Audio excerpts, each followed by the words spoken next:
ও নবী, নবী গো, নবী গো, এই মদিনায় কত মেয়ে খুঁজলাম বিয়ের জন্য, কেউ তো আমার মেয়ে বিয়ে দিতে চায় না। আমার নবী কয়ে পাগলা রে, ও পাগলা, দুনিয়ার দরজা তুই পাগলার জন্য বন্ধ হইতে পারে রে, কিন্তু রহমাতুল লিল আলামিনের দরজা কারোর জন্য বন্ধ হয় না। আমার নবী কয় পাগলা, আমি রহমাতুল লিল আলামিনের দুয়ারে আইছো, আমি নবীর দুয়ার থেকে কেউ খালি ফিরা যায় না রে। আমার নবী হযরতে আবু বকর, ওমর, উসমান, আলী রে ডাক দিয়া কয় সাহাবীরা রে, ও সাহাবীরা বলো দেখি এই মদিনার সবথেকে সুন্দরী মেয়ে কার ঘরে? সাহাবীরা কয় সুন্দরী মেয়ে অমুক সাহাবীর ঘরে। আমার নবী কইছে সবথেকে গুণবতী মেয়ে কার ঘরে? আমার নবী কয় ওই মেয়েটাই গুণবতী। সাহাবীরা কয় ওই মেয়েটাই গুণবতী। আমার নবী কয় সাহাবীরা সবথেকে তাকওয়াবান মেয়ে কেডা? কয় ওই মেয়েটাই তাকওয়াবান।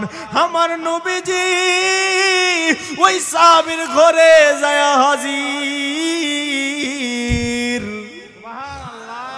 হায় রে আমার নবী ওই সাহাবীর ঘরে গেছেন, যায় আমার নবী সাহাবীর ওই মেয়ের বাবারে ডাক দিছে, সাহাবীরে ডাক দিছে, কয় ইয়া রাসূলুল্লাহ, নবীজি কি এমন দরকার গো নবী? খবর দিলে আমি পাগলা তো আপনি নবীর কদমে যাইতাম, আপনি কেন আমার ঘরে আসছেন বলেন না?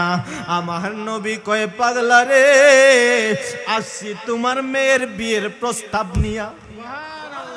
আর জোরে কন্যা সুবহানাল্লাহ। পাগলায় মনে করছে নবী প্রস্তাব দিছে, নবী মনে হয় বিয়ে করবে। পাগলা কই ইয়া রাসূলুল্লাহ, নবীজি আপনি আমার মেয়ের বিয়ের প্রস্তাব দিছেন, আমি চোখ বন্ধ করে রাজি। আমার নবী কয় পাগলা রে, বিয়ের প্রস্তাব নিয়ে আইছি জামাই কিন্তু আমি না, বিয়ের প্রস্তাব নিয়ে আইছি। কয় কার জন্য? আমার নবী কয় ও সাহাবী রে, তোমার সুন্দরী মেয়ের বিয়ের প্রস্তাব কার জন্য আনছি জানোনি? আনছি আমার আদরের সাহাবী হযরতে জুলাইবিবের জন্য। যেই মাত্র জুলাইবিবের নামটা পাগলায় শুনছে গো, পাগলার চেহারাটা মলিন হয়ে গেছে, সাহাবীর চেহারাটা ছোট হয়ে গেছে, হাসি মুখটা মলিন হয়ে গেছে। কারণ জুলাইবিবের মতো খাটো সাহাবী এই মক্কার মধ্যে নাই, এই মদিনাতে নাই। হাই রে, ওই জুলাইবিবের মতো এত খাটো সাহাবী, দেখতে সুন্দর না, গায়ের রংটা কালো, এমন সাহাবী এই মদিনাতে নাই। এবার নবী ডাক দিয়া কয় পাগলা রে, আমি নবী বিয়ের প্রস্তাব লই আইছি, জুলাইবিবের সাথে বিয়া দিবানি। এবার ওই সাহাবী কয় নবী গো, নবী গো, ও মায়ার নবীজি আপনি যখন বিয়ের প্রস্তাব আনছেন আমি তো বিয়ে দিতে রাজি, কিন্তু আমি আমার স্ত্রীর সাথে কথা বলি, মেয়ের মায়ের সাথে একটু পরামর্শ করব। আমার নবী কয় যাও পরামর্শ করো। এবার ওই সাহাবী স্ত্রীর সাথে পরামর্শ করছে। হায়রে আমার বাবা স্ত্রীর সাথে পরামর্শ করে আইছে, আইসা আমার নবীরে ডাক দিয়া কয় ও নবী বেয়াদবি মাফ করবেন গো নবী, এই প্রস্তাবটা কবুল করতে পারলাম না। আমার মেয়ের মতো সুন্দরী মেয়ে এই মদিনাতে আর একজন নাই। ইয়া রাসূলুল্লাহ নবী আমার স্ত্রীও রাজি না, আমার মন মানে না, আমার এত সুন্দরী মেয়ে গুণবতী রূপবতী মেয়ে আমি কেমনে গো এই জুলাইবিবের সাথে বিয়ে দিব? আমার নবীজি কয় ঠিক আছে নবীজি, চিন্তা করছেন নি রহমাতুল লিল আলামিন রে দুয়ার থেকে ফিরাইয়া দেয়। কপাল পুরায় উম্মত নবীরে দুয়ার থেকে ফিরাইয়া দেয়। গোল্ড অফ মদিনা, সুন্নিয়তের অহংকার। হাই রে কয় নবী তোমার বিয়ের প্রস্তাব নিয়ে আসছে। কয় কার জন্য আসছে? কয় তোমার বিয়ের প্রস্তাব আনছে জুলাই বিবির জন্য। এবার মহিলাটার মেয়েটা ডাক দিয়া কয় আব্বা ও আমার বাবা গো, জুলাই বিবির জন্য যখন রহমাতুল লিল আলামিন প্রস্তাব আনছে একটু বলেন না আপনি আমার নবীর কি উত্তর দিলেন? এবার সাহাবী ডাক দিয়া কয় মা গো মা, আমি তোমার মায়ের সাথে কথা বললাম, তোমার মায়ের সাথে কথা বলে এই সিদ্ধান্ত নিছি যে তোমার এই ছেলের সাথে বিয়ে দেয়া যাবে না, কারণ তোমার মতো মেয়ে এই মদিনার জমিনে আরেকজন নাই, তোমার মতো মেয়ে এই মদিনাতে আর পাওয়া যাবে না। এত সুন্দরী গুণবতী রূপবতী মেয়েরে কেমনে এত খাটো সাহাবীর লগে দিমু, কেমনে কালো সাহাবীর সাথে দিমু, মানুষ তো হাসাহাসি করব। ওই মেয়েটা চোখের পানি ফেলায় কয় বাবা গো কাজটা কি করলেন গো বাবা? কয় নবীরে বুঝি দুয়ার থেকে ফিরাইয়া দিলেন। ও বাবা আমার আমল কইরা লাভ হইব কি? আমার নবী আমার দুয়ার থেকে ফিরে চলে যায়, আমি আমল দিয়া করব কি, ইবাদত দিয়া করব কি? আমার নবী আমার দরজা থেকে ফিরে চলে যায়। কয় প্রস্তাবটা তো দিছে আমার নবী, নবী প্রস্তাব দিছে তোমরা রাজি থাকলে থাকো আর রাজি না থাকলে না থাকো, আমি মেয়ে আমার নবীর প্রস্তাবে বিনা শর্তে রাজি হয়ে গেলাম। আল্লাহু আকবার বলেন না। এবার মহিলাটাও আর বাবারে ডাক দেয়া কয় বাবা তাড়াতাড়ি যান, নবী কষ্ট পায়া দরজা থেকে ফিরে চলে গেছে, তাড়াতাড়ি নবীর নিয়ান। এবার দৌড়াইয়া নবীর কদমে গেছে। ও নবী, নবী গো বেয়াদবি মাফ করবেন গো নবী, বুঝতে পারি নাই, বেয়াদবি মাফ করেন, আমার মেয়ে বিয়েতে রাজি, আমরাও রাজি। আমার নবী আইছে রে বাবা, আমার নবী আইসা কয় পাগলা রে ও পাগলা বিয়ার 3 তারিখ ফিক্সড করো। বিয়ার 3 তারিখ হইছে, যেই মাত্র জুলাই বিবির বিয়ে হইছে, ইন দা মিন টাইমে হযরতে জুলাই বিবি রাদিয়াল্লাহু তাআলা আনহু ওই পাগলা যখন বাসর ঘরে যাবে গো, ওই বাসর ঘরে যাওয়ার সময় তার শ্বশুর জিগায় বাবা মোহর কি দিবা আমার মেয়েরে? এখন তো আমার মেয়ের ঘরে যাচ্ছ, আমার মেয়ের মোহর কি দিবা? জুলাই বিবি কয় শ্বশুর আব্বা আমার কাছে তো কোনো টাকা পয়সা, কথা কন না, টাকা পয়সা, টাকা পয়সা বাড়ি গাড়ি যাহা করেছো যাহা করেছি সব কিছু ফালাইয়া আজি একা যাইতেছি। বললেন টাকা পয়সা বাড়ি গাড়ি যাহা করেছি সব কিছু ফালাইয়া আজি একা যাইতেছি। হায় হায় শেষে বুঝলাম এই দুনিয়ায় কেহ আপন না। বলেন শেষে বুঝলাম এই দুনিয়ায় কেহ আপন না। ডাইনে বামে মাটি আমার মাটির বিছানা, ডাইনে বামে মাটি আমার। ওই আমি চলে যাব আমায় তোমরা ভুইলা যাও না, আমি চলে যাব আমায় তোমরা ভুইলা যাও না। ডাইনে বামে মাটি আমার, ও ডাইনে বামে মাটি আমার মাটির। ঘরের বিবি ছেলে মেয়ে আছে যাহারা জন্মের মতো বিদায় করে দিবে তাহারা। হাত তুলা কন্যা ঠিক কিনা? আরে ঘরের মেয়ে ঘরের বিবি ছেলে মেয়ে আছে যাহারা জন্মের মতো বিদায় করে দিবে তাহারা। শেষে বুঝলাম এই দুনিয়ায় কেহ আমার না। বলেন শেষে বুঝলাম এই দুনিয়ায় কেহ আমার না। ডাইনে বামে মাটি আমার, ও ডাইনে বামে মাটি আমার।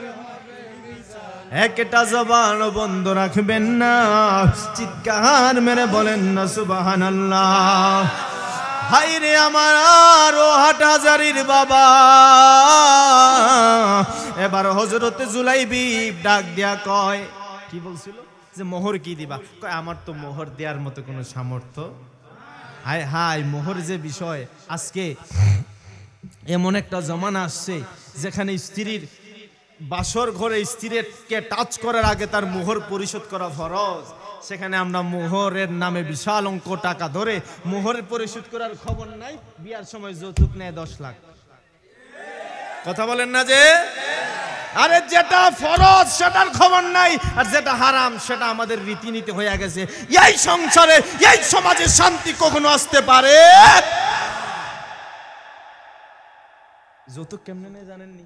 কমু কমু না, আবার আপনারা মাইন্ড করতেছেন না? সবাই কয় না, কারণ অনেকে যৌতুক নিয়ে বিয়ে করছে তো সবাই রাজি দেখেন।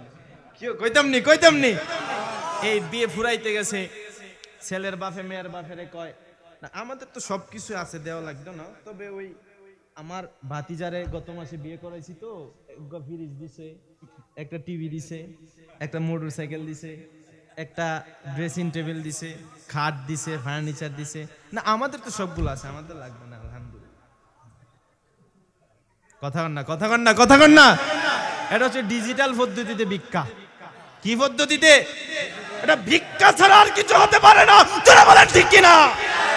এইটা এই সমাজকে এই কুসংস্কার থেকে বেরিয়ে আসতে হবে, যেখানে মোহর দেয়া ফরজ, ফরজের খবর নাই, হারাম লইয়া ঠেলাঠেলি। মনে রাখবেন মোহরও কি করে, কয় মোহর 20 লক্ষ টাকা ধরছে, ছেলে বেতন পায় মাসে 15,000, মোহর ধরছে 20 লাখ। কথা কন না। এতক্ষণ ফুলাবান ঠিক কয় না, এখন ফুলাবান ঠিক কয়। দেখছেন নি অবস্থা? না চাকরি করে 15-20 হাজার টাকার সংসারের তলেই তো 15-20 হাজার চলে যায়। হে বলেন 10-15-20 লাখ টাকা কোত্থেকে দিবে? যেভাবে যৌতুক হারাম, ঠিক সেইভাবে অতিরিক্ত মোহর কখনো উচিত হতে পারে, সেটাও সমাজের কুসংস্কার। কথা বলেন না? এই জন্য অতিরিক্ত মোহর আর যৌতুক কখনোই সমাজে চালু রাখা উচিত নয়। অতিরিক্ত মোহরের কারণে ছেলে মেয়ে বিয়ে করতে পারতেছে না, ছেলেরা বিয়ে করতে পারতেছে না, প্রতিষ্ঠিত হবে এই জন্য বিয়ে করতে পারতেছে না। যখন বিয়ে করতে পারতেছে না, যেই সমাজে বিয়ে কঠিন ওই সমাজে জেনা সহজ। কথা কোন ঠিক কিনা? যেই সমাজে বিয়ে কঠিন ওই সমাজে বিয়ে সহজ, আর যেই সমাজে বিয়ে সহজ ওই সমাজে জেনার আশঙ্কা থাকে। এই জন্য বিয়েকে সহজ করতে হবে। কথা কোন না? তা আপনারা যৌতুক নিবেন কি নিবেন না?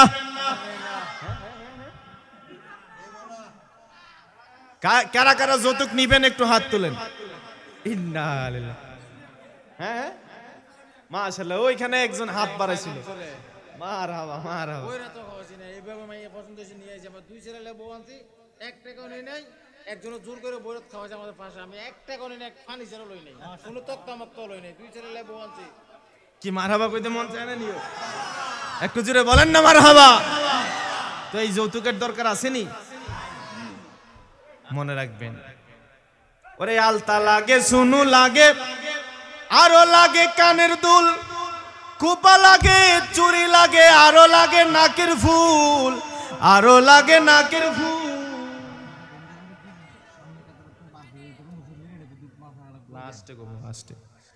আলতা লাগে, সুনু লাগে, আরো লাগে নাকের ফুল, কুপা লাগে, চুরি লাগে, আরো লাগে কানের দুল। ওরে আরো লাগে কানের দুল। একটুখানি কম পরিলে ভাই, একটুখানি কম পরিলে তাই না সিরে মাতার চুল।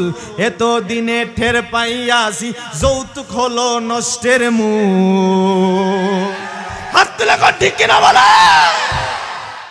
সখরিয়া বিয়া কইরা বউ করে আনলাম ঘরে, মনে করছি সময় মতো খাবার দিবে আমারে, খাবার দিবে আমারে।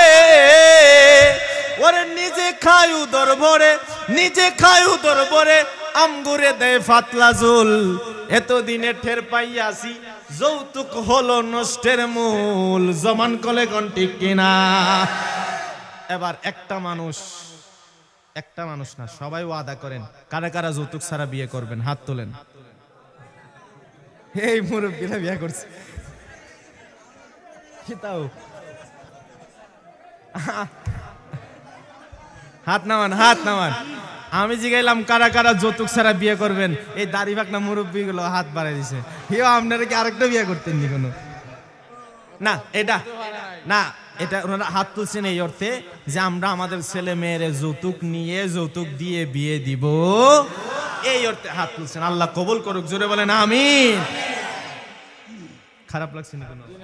এই ডানে বামে কথা না বললে কিন্তু এই মনে করেন এই এখন ঠান্ডার দিন, কিছুদিন পরে বুরু ধান বলে আমাদের দিকে, শীতের পরে যে ধানটা আপনারা কি বলেন এটা ইরি ধান, এই ইরি ধানে যখন করে ক্ষেতের মধ্যে পানি দিতে হয় না, সেচ দিয়া আপনার পাইপ দিয়া পানি দিতে হয়, তখন পানি দেওয়ার সময় ওই ক্ষেতের আইলটা, আইল বলেন না আপনারা, ওই আইলটা চতুর্দিকে সুন্দর করে বান্ধা দিতে হয়। আইল যত মজবুত করে বানবেন পানি আর বাইরে যাবে। এই এখন এতক্ষণ একটু আইলটা বানলাম আর কি, যেন আপনাদের মনোযোগটা থাকে, ঠিক কিনা বলেন না? আল্লাহ কবুল করুক, জোরে বলেন আমিন। একটু দুরূদ শরীফ বলেন আল্লাহুম্মা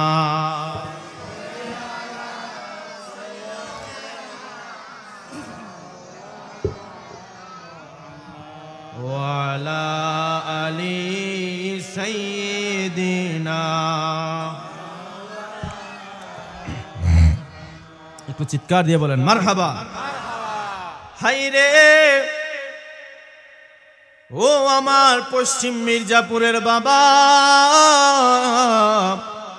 ও যুবকের দল, যেই কথা বলছিলাম ওই জুলাইবি ডাক দিয়া বলে, শ্বশুর আব্বা দেয়ার মতো আমার কাছে কোনো মোহরের টাকা নাই।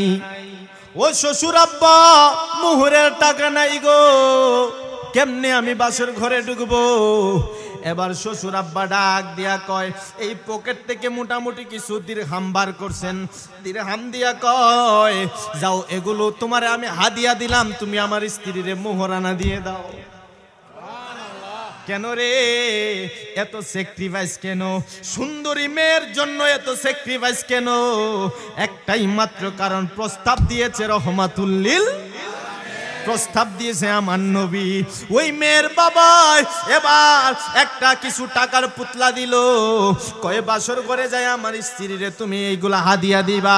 এই কথা বইলা হযরতে জুলাইবিব যখন রওনা দিছে, হায় রে আমার বাবা, হযরতে জুলাইবিব যেই মাত্র টাকাটা নিয়া জুলাইবিব বাসর ঘরের মধ্যে ঢুকবে, কে জানি রাস্তা দিয়া যায় আর কয়ে, কে আসো রে, কে কোথায় আসো?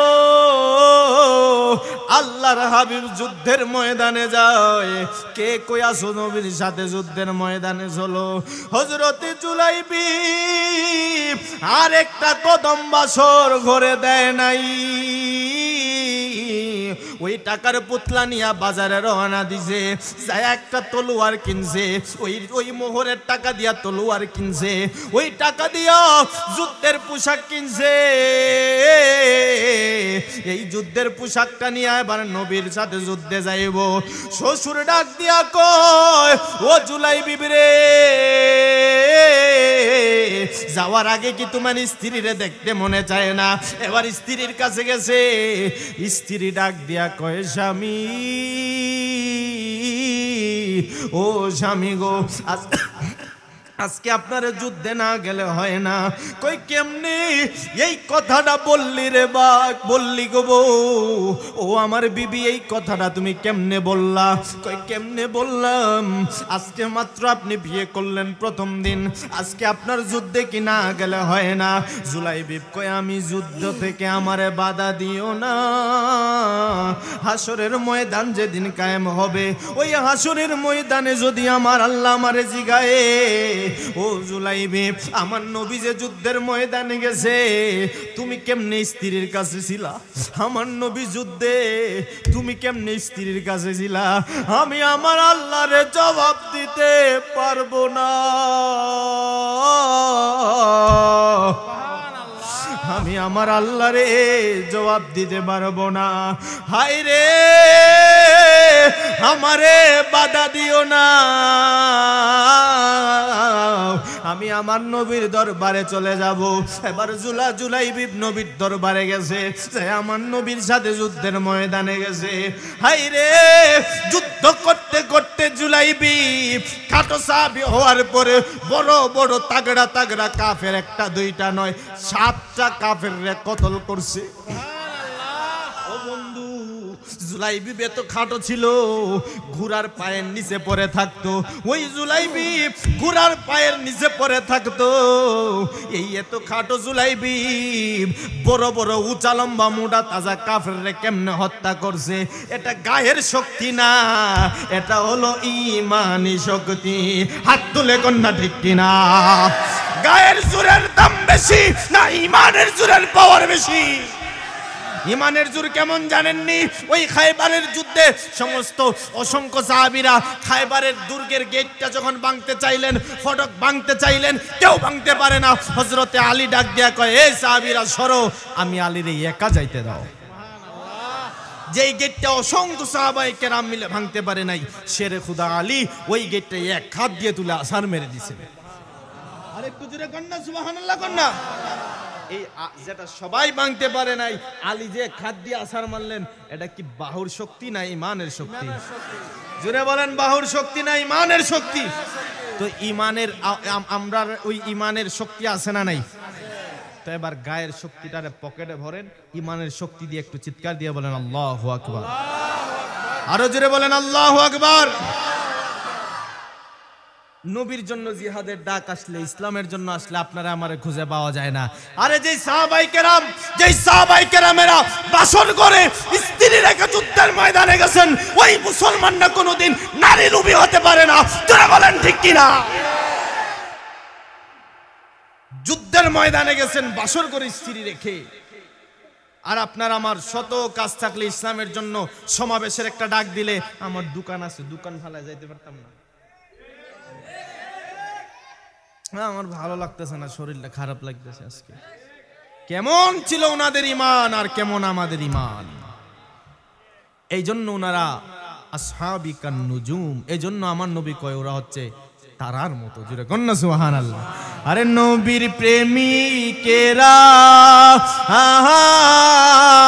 ওরে দিশে হারা মরণের ভয়ে করে না প্রেম তো মরে না। বলেন, নবীর প্রেমিকেরা ওরে দিশে হারা মরণ করে না প্রেম তো মরে না। প্রেম কইরাছেন আয়ুব নবী, তার শোনে রহিমা বিবি গো। বলেন, প্রেম কইরাছেন আয়ুব নবী, তার শোনে রহিমা বিবি গো। ওরে সর্বঙ্গ কিরায় খাইলো, সর্ব অঙ্গ কিরায় খাইলো, তবু প্রেম সারে না প্রেম তো। আওয়াজটা আর জোরে দিয়ে কর না। নবীর প্রেমিকেরা ওরে দিশাহারা মরণের ভয়ে করে না প্রেম তো। ওরে প্রেম কইরাছে মুসা নবী, তোর পাহাড়ে গেলেন চলি গো। প্রেম কইরাছেন মুসা নবী, তোর পাহাড়ে গেলে।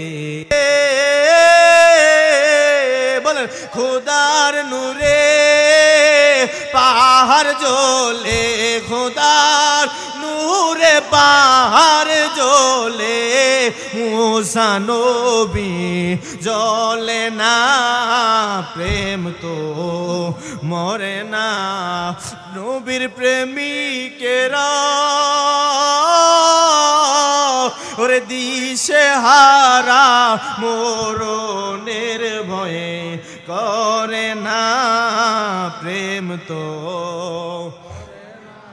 একটা জবান বন্ধ রাখবেন না, চিৎকার মেরে বলেন না সুবহানাল্লাহ। বিরক্ত হচ্ছেন না তো আবার আপনারা? কথা বুঝতেছেন নি আবার? হ্যাঁ, আমি তো বা সিলেটি মানুষ, সিলেটি মাত মাতলে আপনারা কিচ্ছু বুঝতে নাই, বুঝেননি? আপনাদের বাড়ি তো কুমিল্লা, হ্যাঁ? সিলেটি মাত মারতাম নি বা আমরা, সিলেটি মাত মাতলে আপনার সিলেট যাইবা, আপনারা সাদা মিষ্টি দিব, খালা মিষ্টি দিব, দিয়া কইবা আপনি সাদা গু খাইতা না খালা গু খাইতা। আর আপনারা যারা বুঝতা না আপনারা কইবা সিলেট আইলাম বা বেড়াইবার লাগে আমরা গু খাইবার লিয়ে আইছি, বুঝছেন নি? সাদা গু মানে সাদাটা খাইবা না খালাটা খাইবা, বুঝছেন নি কথা? তো সিলেটি মাত মারতাম না, সিলেটি ওয়াজ করলে এরকম কোনটা আবার ফেস লাগাই দিবা, ওই গু টু আবার উল্টা পাল্টা ফেস লাগাই দিলে আবার ফেস লাগি যাইব। আল্লাহ কবুল করুক, জোরে বলেন আমিন। হাই রে আমার বাবা, ওই জুলাইবি রাদিয়াল্লাহু তাআলা আনহু কয়জন কাফেররে হত্যা করছেন? 7 জন কাফেররে হত্যা করছেন। হাই রে 7 জন কাফেররে হত্যা করার পরে গো ওই জুলাইবি রাদিয়াল্লাহু তাআলা আনহু 8 নম্বর কাফেররে যখন হত্যা করতে যাইব, ওই 8 নম্বর কাফের আইসা হযরতে জুলাইবিবের গলার মধ্যে একটা ছুরি বসায়া দিছে। এই জুলাইবিব দুনিয়া থেকে চলে গেছে। হাই রে যুদ্ধ যখন শেষ হয়ে গেছে গো, আমার নবীজি কয় সাহাবীরা রে বলো দেখি কে কে শহীদ হইছে, কার কোন ছেলে শহীদ হইছে, কার বাবা শহীদ হইছে, কার আত্মীয় স্বজন শহীদ হইছে একটু বলো। সবাই খোঁজ খবর নিয়ে দেখলো কারো ভাই শহীদ, কারো বাবা শহীদ, কারো ছেলে শহীদ, এইভাবে অনেক শহীদ হইছে। কিন্তু জুলাইবিবের কোনো আত্মীয় নাই, জুলাইবিবের কথা কেউ কয় না। আমার নবী কয় আমার জুলাইবিবরে দেখছনি?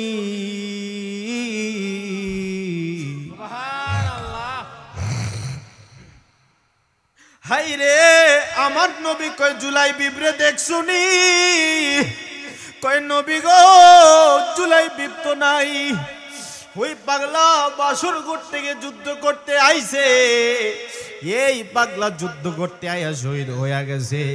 আমার নবী কয় পাগলার রে ও সাহাবায়ে কেরাম তোমরা কবর খনন করো, সমস্ত শহীদদের জন্য কবর খুঁদো।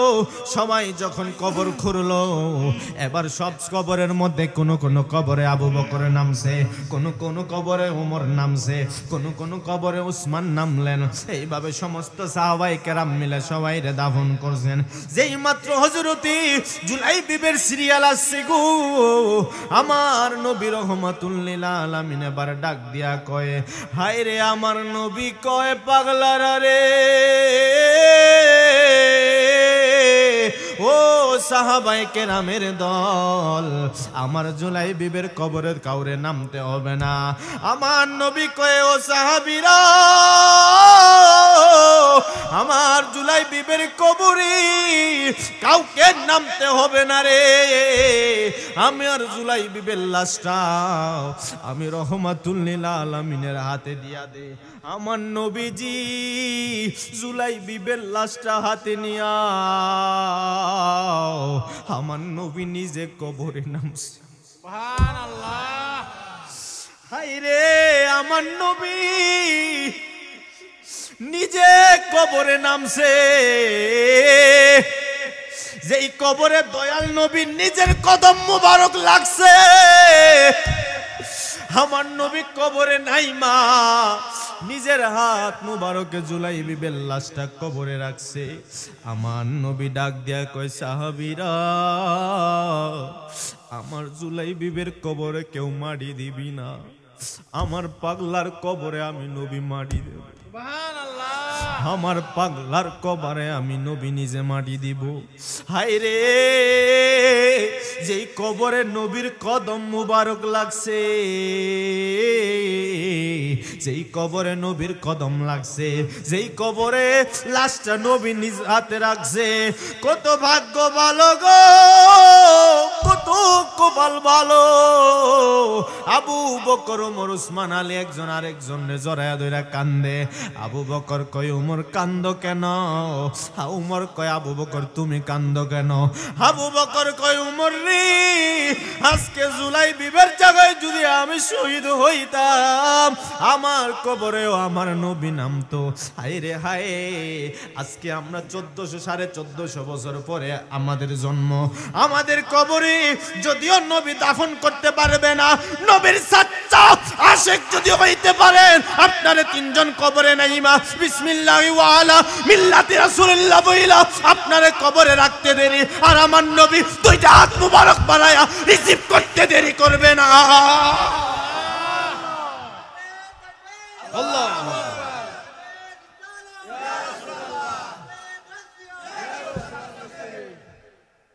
আল্লাহু আকবার বলেন না। আমার নবী কবরে আসবে এই বিশ্বাস আছে না নাই? আরো জোরে বলেন আছে না নাই? হায় হায় হায়, আজকাল তো বহু মানুষ নবীর নিয়েও ষড়যন্ত্র করে, কয় নবীর কবরে বলে নবীর ফটো দেখান। চিন্তা করছেন না বিষয়টা? কবরে বলে নবীর ফটো দেখাইবো, হেরাই ফতুয়া দেয় যে বিনা কারণে অযথা ফটো তোলার নিষেধ। তা আমিও প্রশ্ন করি, নবীর যে ফটো তোলা হইবে এটা কোন স্টুডিওর থেকে তুলছিল? কথা কন না, কথা কন না। আবার কেউ কেউ কয় নবী কবরে আসবে না, ওই যে ব্যক্তি মরবে তার কবরের সাথে নবীর কবর রওজা মুবারকের একটা ছিদ্র রাস্তা ফিট করে দিব। এই কবর থেকে ওই মনে করেন মরছে মির্জাপুরে, মির্জাপুরের কবর থেকে মদিনার রওজা মুবারক পর্যন্ত একটা ছিদ্র ফুটা থাকবো, এই ফুটা দিয়া দূর থেকে দেখাইব, ওই যে দেখতেছো রওজাতে উনি কেডা। আমি কইলাম বাবা, এই মির্জাপুরের কবর থেকে মদিনার কবর রওজা পর্যন্ত যদি একটা রাস্তা করে দেওয়া হয়, মাঝখানে যত ঘর বাড়ি কবর সুবর আছে সব দিয়ে চিরা ফারা যাইব। কথা কন না? আরে মানতে গেলে তো দলিলের দরকার হয় না। আমার নবী কবরে আসবে এবং কবরে এসে আমার নবীর আশিক যারা, তাদেরকে আমার নবী কবরে এসে যখন মুনকার নাকির আইসা বলবে, বলো উনি কে? আমার নবী বলবে তারে জিগাইতে হবে না সে কে, আমি নবীরে বলো আমি চিনি কিনা। আমার নবীকে আমি তারে চিনি, তার বাপরে চিনি, তার দাদারে চিনি, তার যত গোষ্ঠী আমি চিনি। জোরে কোন সুবহানাল্লাহ। তো নবীর আশিক হতে পারলে লাভ আছে না নাই? আল্লাহ ওই নবীর আশিক বানায়া আমাদেরকে যেন মৃত্যু পর্যন্ত নবীর আশিক হিসেবে কবুল করেন। আরো জোরে বলেন আমিন। ওই নবীর মদিনায় যেতে চান তো ইনশাআল্লাহ? কারা কারা চান দুইটা হাত তুলে বলেন। এবার পতাকার মতো হাতটা নাড়া বলেন, আমার মদিনায় নিবাইনি দয়াল নবীজি, আমার মদিনায় নিবানি তুমি, আমার মদিনায় নিবাইনি দয়াল নবীজি, আমার মদিনায় নিবা। নবীজি আমি তোমার প্রেম ভিখারি, তুমি উম্মতের কান্ডারি। আমি তোমার প্রেম ভিখারি, তুমি উম্মতের কান্ডারি। দেখা দাও গো চেহারা নুরানি দয়াল নবীজি, আমার মদিনায় নিবানি। বলেন আমার মদিনায় নিবানি দয়াল নবীজি, আমার মদিনায় নিবা। ওই মালিকি মাযহাবের ইমাম হযরত ইমাম মালিক রাদিয়াল্লাহু তাআলা আনহু, উনি যখন মদিনায় হাঁটতো, ইমাম মালিকের পায়ের মধ্যে কোনো জুতা থাকতো না। হযরত ইমাম মালিক মদিনায় যখন হাঁটতো রে বাবা, ইমাম মালিকের পায়ে কোনো জুতা থাকতো না। হযরত ইমাম মালিক জুতা ছাড়া মদিনায় হাঁটতো। লোকেরা যায় কই হুজুর, ও হুজুর গো, আপনি একটা মাযহাবের ইমাম, আপনি তো অনেক বড় বুজুর্গ মানুষ, আপনার মতো আলেম এখন পাওয়া বড় দায়, কিন্তু আপনি মদিনায় বেশ শান শৌকতে হাঁটবেন, মদিনায় আপনি দামি দামি পোশাক পরে হাঁটবেন, মদিনায় আপনি কত দামি দামি গহনা, কত দামি দামি জুব্বা পরে হাঁটবেন, মদিনায় কত দামি দামি জুতা পরে হাঁটবেন, কিন্তু এই মদিনায় আপনি কেন খালি পায়ে হাঁটেন? হযরত ইমাম মালিক ডাক দিয়া কয়, ও মদিনাবাসী, কেমনে কইলা রে আমি মদিনায় কেমনে জুতা নিয়ে হাঁটি? কেমনে রে আমি মদিনায় জুতা নিয়ে হাঁটবো। এই মদিনার অলিগলিতে, মদিনার অলিগলিতে আমার নবী কত জায়গায় হাঁটছে, কত রাস্তা দিয়ে আমার নবী হাঁটা চলাফেরা করছে, কত জায়গায় আমার নবীর কদম মোবারক লাগছে। আমি মালিক যদি জুতা নিয়ে আজকে মদিনায় হাঁটি,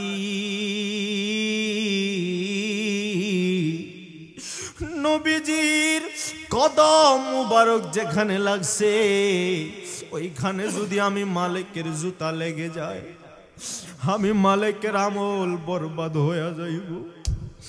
হ্যাঁ, আমি মালিকের আমল বরবাদ হয়ে যাবে। নবীর কদম মুবারক কত জায়গায় লাগছে, ওই মদিনায় আমি কেমনে রে জুতা দিয়া হাঁটি। মালিক রে কয়, মালিক তাইলে তোমার যখন প্রস্রাব পায়খানা ধরে কি করো, হাজতে চাপ দিলে তুমি কি করো? মালিক কয়, আমার যখন বাথরুমের দরকার হয়, ইমাম মালিক পায়ে হেঁটে হেঁটে মদিনার বাইরে চলে যায়, মদিনার সীমানার বাইরে যায় হাজত সারে। ও মালিক এমন কাজ কেন করো রে পাগলা? ইমাম মালিক কয়, আমার নবীর মদিনার সম্মানে, আমার নবীর মদিনার সম্মানে, কারণ এই মদিনার নাম তো মদিনা ছিল না, এই মদিনার নাম ছিল ইয়াসরিব। আমার নবী মদিনায় হিজরত করছে, নবীজির মুহাম্মদ নামের মিম দিয়া ইয়াসরিবের নাম বানায়া দিছে মদিনা। মক্কার নাম কিন্তু বাবা মক্কা ছিল না, মক্কার নাম ছিল বাক্কা। আমার নবী যখন মক্কায় শুভাগমন করছে, মক্কার মুফতিরা, মক্কার বড় বড় নেতারা আমার নবীর মুহাম্মদ নামের মিম দিয়া বাক্কারে বানায়া দিয়েছে মক্কা।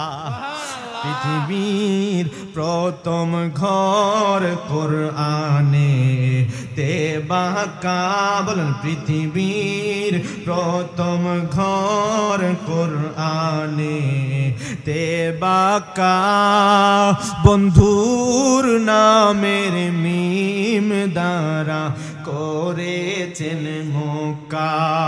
মারহাবা জোরে বলেন। বন্ধুর নামের মিম দ্বারা করেছেন মক্কা। বলেন আল্লাহু আল্লাহু আল্লাহু আল্লাহ, আল্লাহু আল্লাহু লা ইলাহা ইল্লাল্লাহ। হায় রে আমার বাবা, ও আমার ৮,০০০-এর বন্ধু, আমার চক্ষু আমার জন্য রহমত, আমার হাত আমার জন্য রহমত, আমার পা আমার জন্য রহমত। কিন্তু কেমন রহমত জানেননি? দুনিয়াতে চক্ষু ছাড়া আপনি আমি চলতে পারি না, দুনিয়াতে অন্ধ হলে চলা বড় মুশকিল। এই রহমতের হাত, এই রহমতের চক্ষু কেমন রহমত জাননি? হাসরের ময়দান যখন কায়েম হবে গো, ওই হাসরের ময়দানে আমার আল্লাহ বলে, আল ইয়াউমা নাখতিমু আলা আফওয়াহিহিম ওয়া তুকাল্লিমুনা আইদিহিম ওয়া তাশহাদু আরজুলুহুম বিমা কানু ইয়াকসিবুন। হায় রে আমার বাবা, আমার আল্লাহ ডাক দিয়া বলে, হাসরের ময়দান যখন কায়েম হবে গো, ওই হাসরের ময়দানে আমি আল্লাহ তোমাদের হাতের মুখ জবানের মধ্যে মোহর মেরে দিব, ওই দিন আমি তোমাদের মুখের মধ্যে তালা মেরে দিব। ওয়া তুকাল্লিমুনা আইদিহিম, সেদিন তোমার হাত তোমার বিরুদ্ধে কথা বলবে, হাসরের ময়দানে জবান বন্ধ, কথা বলবে হাত। ওয়া তাশহাদু আরজুলুহুম, সেদিন তোমার পা তোমার বিরুদ্ধে সাক্ষী দিবে। আমি এই পশ্চিম মির্জাপুর বাসীরে বলতে চাই, ও বন্ধু, এই দুনিয়াতে হাত ছাড়া আমি চলতে পারি না, এই দুনিয়াতে পা ছাড়া আমি চলতে পারি না,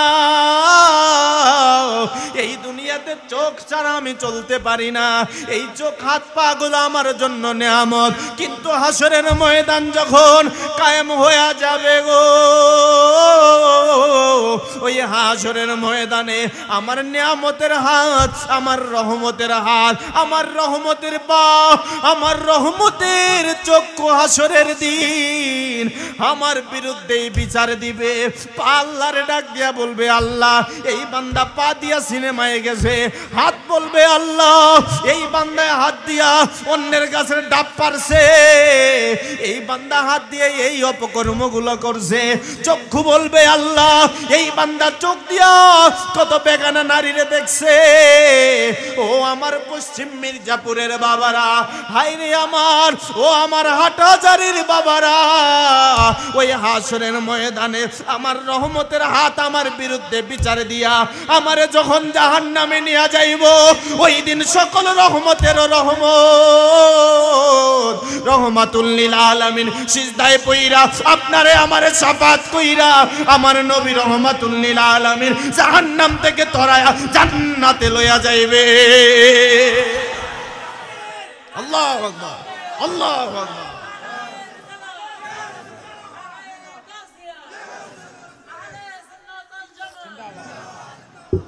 হাত রহমত, চোখ রহমত, আমার নবীও রহমত।